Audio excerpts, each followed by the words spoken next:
What was it like for you growing up in Seattle? Well, we were ghettoized, just I guess by choice or by just by real estate policies. We lived near Chinatown. Not surprising,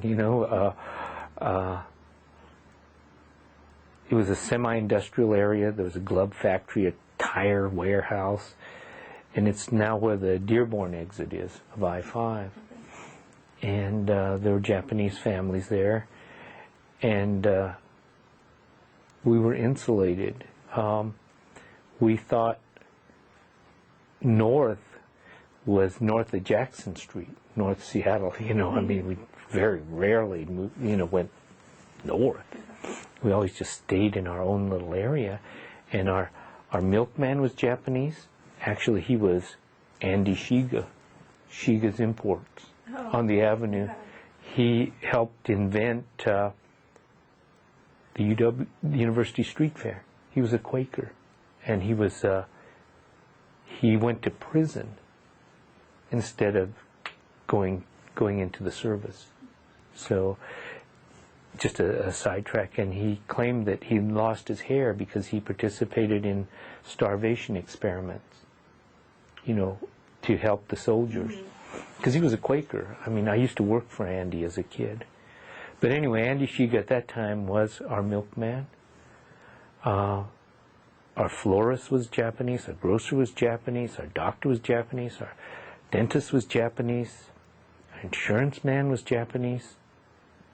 So it was really an insulated kind of community, and we didn't venture out that much, and we didn't know much about the outside world except for television when television came in, and that, when we were growing up, television just did come in. That's hard to imagine, I suppose, to everyone else. But so it was.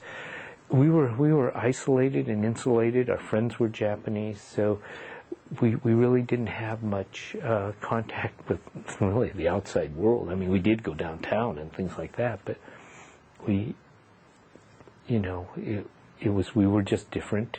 It's almost like we were Amish. We lived over there, and that's how we lived. And sometimes we'd go out among the English, if you will. But that was kind of it.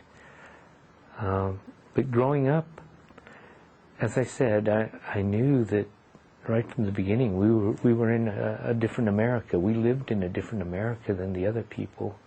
We lived in an America where there were hood rivers, and you had to be careful where you went.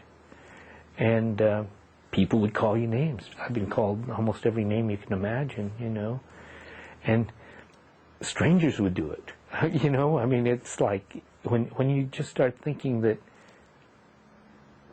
you're just doing what you're doing, someone reminds you that you shouldn't be here or that you're different. And I don't know why that is. But people felt that they needed to remind you. And ironically, I've traveled in the South, Louisiana, Mississippi, and they treated me better there than Northgate. Wow. At that time.